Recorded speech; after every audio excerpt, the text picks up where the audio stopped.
샬롬 로즈 읽어주는 제입니다. 요한복음 말씀인데요. 제가 기도하고 시작하겠습니다. 살아계신 하나님, 요한복음 말씀을 통해서 또 주님의 말씀의 깊이를 느낄 수 있게 하시니 감사드립니다. 이 말씀 가운데 오늘도 거하시는 주님의 음성에 저희가 귀 기울일 수 있도록 도와주십시오.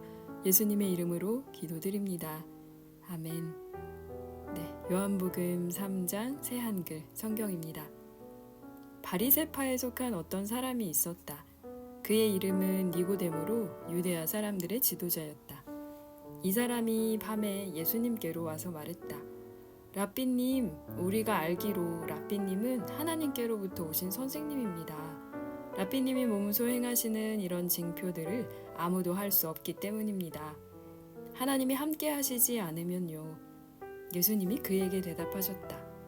아멘, 아멘, 그대에게 말합니다. 누구든 위로부터 태어나지 않으면 하나님 나라를 볼 수 없습니다. 예수님께 니고데모가 말한다. 사람이 나이가 들었는데 어떻게 다시 태어날 수 있습니까? 어머니 뱃속에 또다시 들어갔다가 태어날 수는 없지 않습니까? 예수님이 대답하셨다. 아멘, 아멘, 그대에게 말합니다. 누구든 물과 성령님으로부터 태어나지 않으면 하나님 나라에 들어갈 수 없습니다. 육신으로부터 태어난 것은 육신이고 성령님으로부터 태어난 것은 영입니다. 놀라워하지 마세요. 내가 그대에게 여러분은 위로부터 태어나야만 합니다. 하고 말했다고 해서요. 바람은 불고 싶은 곳에서 불며 그대는 그 소리를 듣습니다. 그러나 바람이 어디서 오고 어디로 가는지 그대는 알지 못합니다. 성령님으로부터 태어난 사람은 다 이와 같아요. 니고데모가 예수님께 대답했다. 이런 일이 어떻게 일어날 수 있습니까? 예수님이 그에게 대답하셨다. 그대야말로 이스라엘의 선생인데도 이런 일을 알아듣지 못합니까? 아멘, 아멘, 그대에게 말합니다. 우리는 알고 있는 것을 말하고 본 것을 증언합니다. 그런데 그대들은 우리 증언을 받아들이지 않고 있어요. 내가 땅의 일을 말했는데도 그대들이 믿지 않고 있는데 내가 하늘의 일을 말하면 그대들이 어떻게 믿겠습니까? 하늘에 올라가 본 사람은 아무도 없어요. 하늘에서 내려온 분, 곧 인자 말고는요. 모세가 광야에서 뱀을 높이 든 것처럼 그렇게 인자가 높이 들려야만 합니다. 그것은 그를 믿는 사람마다 영원한 생명을 누릴 수 있게 하려는 겁니다. 하나님이 세상을 이처럼 사랑하셔서 하나뿐인 아들을 주셨습니다. 그를 믿는 사람마다 멸망하지 않고 영원한 생명을 누릴 수 있도록 해주셨습니다. 하나님이 그 아들을 세상에 보내신 것은 세상을 심판하시려는 것이 아닙니다. 그 아들을 통해서 세상이 구원받게 하시려는 것입니다. 그를 믿는 사람은 심판받지 않습니다. 그러나 믿지 않는 사람은 이미 심판을 받았습니다. 하나님의 하나뿐인 아들의 이름을 믿지 않았기 때문입니다. 심판이란 이것입니다. 빛이 세상에 왔는데 사람들이 빛보다 어두움을 더 사랑했다는 것입니다. 그들이 한 일들이 악했기 때문이지요. 못된 짓을 하는 사람마다 빛을 미워하고 빛 가까이로 오지 않아요. 자기들이 한 일들이 들추어지지 않게 하려는 것이지요. 그러나 진리를 실행하는 사람은 빛 가까이로 옵니다.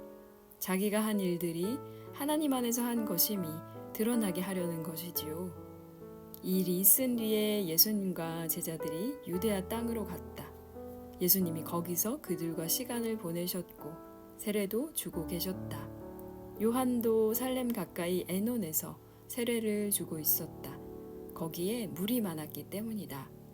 사람들이 계속해서 나와 세례를 받았다. 아직 요한이 감옥에 갇혀 있지 않았기 때문이다. 그때 깨끗하게 하는 예식에 대해 요한의 제자들과 어떤 유대아 사람 사이에 논쟁이 벌어졌다. 그들이 요한한테 가서 말했다. 랍비님, 요르단 건너편에서 랍비님과 함께 있었던 사람, 랍비님이 몸소 증언해 주셨던 사람 있지요? 보세요, 그 사람이 세례를 주고 있는데 모두가 그 사람한테로 가고 있습니다. 요한이 대답했다. 하늘로부터 주어지지 않았으면 사람은 어느 것 하나도 받을 수 없어요. 바로 여러분이야말로 나를 위해 증언해 줄 사람들입니다. 내가 이렇게 말했지요. 나 자신은 그리스도가 아닙니다. 그분의 앞서 보내심을 받았어요. 신부를 얻는 것은 신랑입니다. 하지만 신랑의 친구가 서 있다가 신랑이 오는 소리를 들으면 그 소리 때문에 기뻐합니다. 바로 그런 기쁨이 나에게 가득합니다. 그분 명성은 커져야만 하고 나는 사그라들어야만 합니다. 위로부터 오시는 분은 모든 것 위에 계십니다. 땅에 속한 사람은 땅에 속하여서 땅에 속한 방식으로 말합니다. 하늘로부터 오시는 분은 모든 것 위에 계십니다. 그분은 보고 들으신 것, 이것을 증언하십니다. 그런데 그분의 증언을 아무도 받아들이지 않습니다. 그분의 증언을 받아들인 사람은 하나님이 참되시다는 것을 인증한 것입니다. 하나님이 보내시니가 하는 말은 하나님의 말씀이니까요.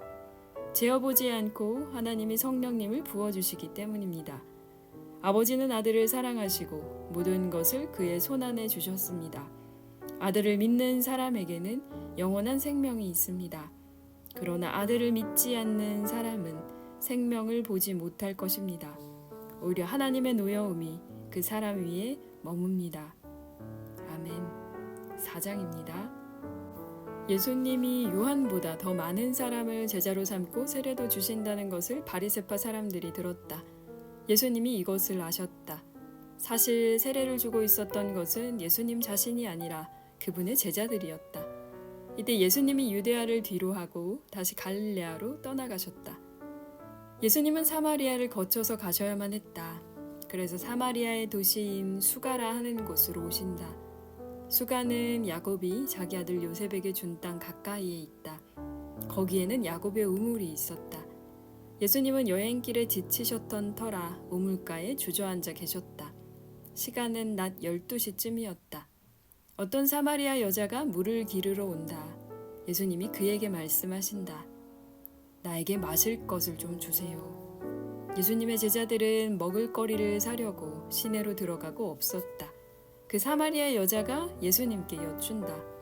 선생님은요, 유대아 사람인데 어째서 저한테 마실 것을 달라고 하시나요? 저는 사마리아 여자인데요. 유대아 사람들은 사마리아 사람들과 함께 어울리지 않기 때문이다. 예수님이 대답하셨다. 하나님의 선물이 무엇인지 또 그대에게 마실 것을 좀 달라고 말한 사람이 누구인지 알았다면 그대가 그에게 달라고 했을 겁니다. 그러면 그가 그대에게 생수를 주었을 겁니다. 그 여자가 예수님께 여쭌다. 선생님께는 두레박도 없고 샘은 깊습니다. 그런데 선생님은 그 생수를 어디서 구하신다는 겁니까? 선생님 자신이 우리 조상 야곱보다 더 크시다는 건 아니지요? 그분은 우리에게 샘을 주셨고 그분 자신이 그 샘물을 마셨습니다. 또 그분의 아들, 딸들과 가축들도 마셨습니다. 예수님이 대답하셨다. 이 물을 마시는 사람은 모두 다시 목마를 겁니다. 그러나 내가 줄 물을 마시는 사람은 누구라도 절대로 영원히 목마르지 않을 겁니다. 내가 그에게 줄 물은 그 사람 안에서 우물이 될 겁니다. 영원한 생명을 누리게 하도록 솟아나는 물의 우물이요. 그 여자가 예수님께 말씀드린다. 선생님, 저에게 이 물을 주세요. 그래서 제가 목마르지도 않고 물을 기르러 여기로 오지 않아도 되도록 해주세요. 예수님이 그 여자에게 말씀하신다. 가서 그대의 남편을 불러서 여기로 데려오세요. 그 여자가 예수님께 대답했다. 저에게는 남편이 없습니다. 예수님이 말씀하신다. 남편이 없다는 그대의 말은 맞는 말입니다. 그대에게는 남편이 5명 있었는데 지금 있는 남편도 그대의 남편이 아닙니다. 그대가 한 이 말은 참말입니다. 그 여자가 예수님께 말씀드린다. 선생님, 제가 보기에 바로 선생님이 예언자이십니다. 우리 조상들은 이 산에서 예배드렸습니다. 그런데 선생님 쪽 사람들은 주장하기를 예루살렘에 그 예배 장소가 있는데 반드시 그곳에서 예배드려야 한다고 합니다. 예수님이 말씀하신다. 내 말을 믿으세요, 자매님. 때가 오면 여러분이 이 산에서도 예루살렘에서도 아버지께 예배드리지 않게 될 겁니다. 여러분은 알지 못하는 것을 예배하고 있지만 우리는 아는 것을 예배하고 있습니다. 구원은 유대아 사람들에게서 오는 것이기 때문입니다. 그러나 때가 오는데 지금이 그때입니다. 그때가 되면 참되게 예배드리는 사람들은 성령님께 이끌려 진리를 따라 아버지께 예배드릴 겁니다. 아버지께서도 이렇게 예배드리는 사람들을 찾고 계시니까요. 하나님은 영이십니다. 그래서 그분께 예배드리는 사람들은 반드시 성령님에 이끌려 진리를 따라 예배드려야 합니다. 그 여자가 예수님께 말씀드린다.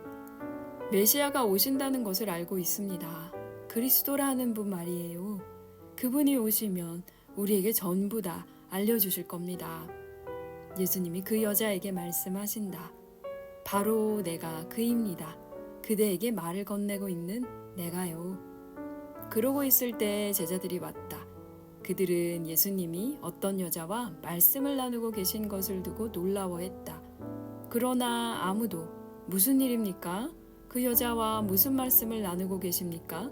하고 여쭈어 보지 않았다.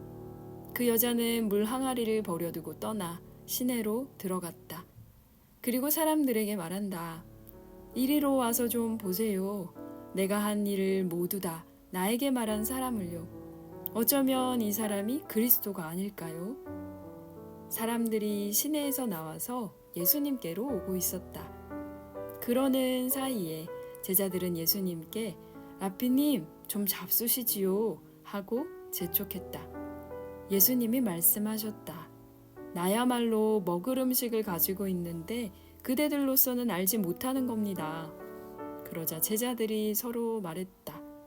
누가 예수님께 잡수실 걸 갖다 드린 것은 아니겠지요? 예수님이 말씀하신다. 나의 먹을거리는 나를 보내신 분의 뜻을 실행하고 그분의 일을 끝마치는 겁니다. 그대들 자신은 말하기를 아직 4개월이 있어야 거둘 때가 온다 라고 하지 않나요? 보세요. 나는 그대들에게 말합니다. 그대들의 눈을 들어서 밭을 잘 보세요. 무르익어 거둘 때가 되었어요. 거두어 드리는 사람은 품값을 받고 있고 영원한 생명에 이르게 하는 열매를 모아드리고 있어요. 그리하여 씨를 뿌리는 사람과 거두어 드리는 사람이 함께 기뻐할 겁니다. 이 경우에 한 사람은 뿌리고 한 사람은 거두어 드린다 라는 말은 참말입니다. 바로 내가 그대들을 보내어 거두어 드리게 했는데 그대들 자신은 그걸 위해 힘들여 일한 것이 없어요.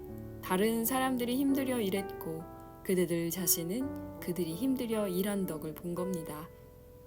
그 도시에서 온 많은 사마리아 사람들이 예수님을 믿게 되었다.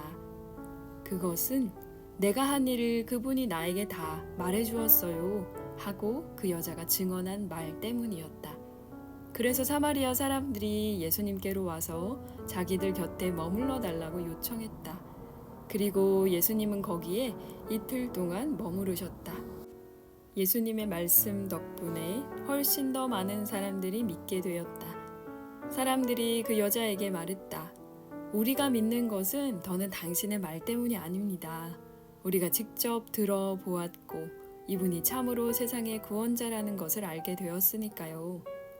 이틀이 지나서 예수님이 거기서 나가 갈릴레아로 가셨다. 예언자가 자신의 고향에서는 존중받지 못하지요 하고 예수님이 몸소 증언하신 적이 있다. 그런데 예수님이 갈릴레아로 가셨을 때 갈릴레아 사람들은 예수님을 맞아 드렸다. 명절에 예루살렘에서 예수님이 하신 모든 일을 다 그들이 보았기 때문이었다. 그들 스스로도 명절을 지키러 갔었던 것이다. 이제 예수님이 다시 갈릴레아의 가나로 가셨다. 물을 포도주로 만드셨던 곳이다. 거기에 임금님 시나가 한 사람이 있었는데 그의 아들이 가버나움에서 앓고 있었다. 이 사람이 듣기로 예수님이 유대아에서 갈릴레아로 오셨다고 했다. 그래서 그는 예수님께로 갔다. 그러고는 요청하기를 내려오셔서 자기 아들을 낫게 해달라고 했다. 아들이 죽음을 코앞에 두고 있었기 때문이다. 예수님이 그 사람한테 말씀하셨다. 여러분은 징표들과 놀라운 일들을 보지 않으면 절대로 믿지 않을 겁니다. 그 신하가 예수님께 말씀드린다. 주님, 제 아이가 죽기 전에 내려와 주십시오. 예수님이 그에게 말씀하신다. 가세요. 그대 아들은 삽니다. 그 사람은 예수님이 하신 말씀을 믿고 갔다. 그가 아직 내려가고 있을 때 그의 종들이 그를 만나 그의 아들이 살아있다고 말했다. 그래서 그는 아들이 좋아지기 시작한 시각이 언제였는지를 종들한테서 알아보았다. 어제 오후 1시에 열이 내렸다고 종들이 대답했다. 아이의 아버지는 그때가 예수님이 자기에게 그대 아들은 삽니다 라고 말씀하셨던 바로 그 시각이었다는 것을 알아차렸다. 그래서 그 자신과 그의 집 식구 전체가 믿게 되었다. 이 두 번째 징표를 예수님이 다시금 베푸셨다. 유대야에서 갈릴레아로 오신 뒤였다. 아멘. 네, 오늘은 요한복음 3장과 4장 말씀 읽었습니다. 네, 니고데모 이야기로 시작해서 왕의 신하의 아들을 고쳐주는 장면까지 나왔는데요. 여기서 사실 제가 제일 좋아하는 말씀이 어디일까요? 네, 요한복음 4장의 사마리아 여인과 예수님의 그 대화 장면을 제가 제일 좋아하기는 해요. 다른 부분도 당연히 너무 좋아하는데요. 예수님과 사마리아 여자가 굉장히 많은 대화를 나눕니다. 예수님이 그 뒤에 분량이랑 비교해봐도 이렇게까지 많은 한 사람과 진짜 많은 얘기를 하시는 경우가 없거든요. 그리고 뭐 저희가 예배 시간에 항상 가장 많이 인용하는 구절이죠. 가장 많이 목사님들이 설교 혹은 말씀 예배를 시작할 때 인용하는 그 구절이 요한복음 4장에 나오는데요. 4장 24절 말씀이죠. 하나님은 영이십니다. 그래서 그분께 예배드리는 사람은 반드시 성령님에 이끌려 진리를 따라 예배드려야 합니다. 영과 진리로 예배를 드린다는 게 영은 그냥 영이 아니라 성령님에 이끌려야 되고 진리를 따라 예배를 드리라는 그 말씀 여기에 나옵니다. 특별히 또 사마리아인들이 이 여인의 이야기를 듣고 난 다음에 반응과 또 예수님이 또 사마리아 여인과 얘기를 나누고 있을 때 제자들의 반응이 되게 재밌거든요. 그것도 같이 대조해서 한번 보시면 좋을 것 같아요. 제자들은 예수님이 왜 저 여자랑 얘기하고 있지? 그런 생각도 또 하고 있었고 또 한편으로는 먹을 걸 가져오는 동안에 사실 예수님이 얘기하고 계셨으니까요. 먹을 걸 가져와서 예수님 좀 드세요 했더니 이미 배가 부르다고 얘기를 하시니 먹을 음식을 가지고 있다고 얘기를 하시니 제자들은 굉장히 이게 뭐지? 이렇게 되는 거죠. 근데 예수님이 나의 먹을거리는 그러니까 영적인 양식은 사실 내가 입으로 들어가는 뭐 그런 것들이 아니라 주님이 하나님이 보내신 그러니까 하나님의 뜻을 실행하고 또 하나님의 일을 마치는 게 나한테는 그게 먹을거리입니다 라고 이야기를 하거든요. 그리고 난 다음에 이제 사마리아인들이 이 여인의 이야기를 듣고 찾아와서 예수님을 믿기 시작하는 장면, 또 대조적으로 그 선지자가 난 어떻게 보면 고향에서는 환영받지 못한다는 말씀을 여기서 요한이 인용을 하면서 네, 약간의 대조를 또 보여주려고 하는 그런 모습도 보이고요. 요한복음의 그 특유의 어떤 영적인 신비라고 해야 될까요? 굉장히 어떻게 보면 어떤 사실을 있는 그대로 기술하거나 혹은 있는 뭐 시간 순서대로 연대별로 뭐 이렇게 기록하는 사람의 역할이 아니라 여기에 숨어있는 그 속뜻을 자꾸 찾아내려고 하는 요한의 그 숨은 의도가 사실 말씀을 읽으면서도 발견을 하게 되는 것 같습니다. 네, 그러면 내일은 요한복음 5장으로 다시 돌아오도록 하겠습니다. 오늘 하루도 늦게 들으시는 분들은 고생이 많으셨고 그리고 또 오늘 하루를 시작하시는 분들은 네, 오늘도 주님과 동행하는 사순절 하루 보내시기 바랍니다. 제가 기도하고 마칠게요. 살아계신 주님 감사드립니다. 오늘 하루도 주님의 말씀 가운데 또 주님께서 우리의 삶의 자리에 찾아와 주셔서 말 걸어주시고 또 우리의 궁금증을 풀어주시고 또 우리의 삶을 통하여 우리 주변의 사람들에게 주님을 드러내게 하시니 감사드립니다. 사마리아 여인처럼 우리가 감추려 하고 또 때로는 주님 모른 척하는 그 우리 삶의 수많은 질문들 가운데 주님 직접 찾아와 주셔서 말씀하여 주시고 또 깨닫는 은혜로 주변 사람들을 변화시키는데 주님 우리가 쓰일 수 있도록 도와주십시오. 오늘도 청취자님들의 삶을 붙들어 주시고 그 삶 가운데 복의 근원으로 주님 주변 사람들에게도 많은 복을 나누는 하루 보내게 하여 주십시오. 사순절 주님과 동행함이 기쁨입니다. 감사합니다. 예수님 이름으로 기도드립니다. 아멘. 네, 그럼 내일 요한복음 5장으로 다시 돌아오겠습니다. 지금까지 말씀 읽어주는 제이였습니다. 샬롬 하올람.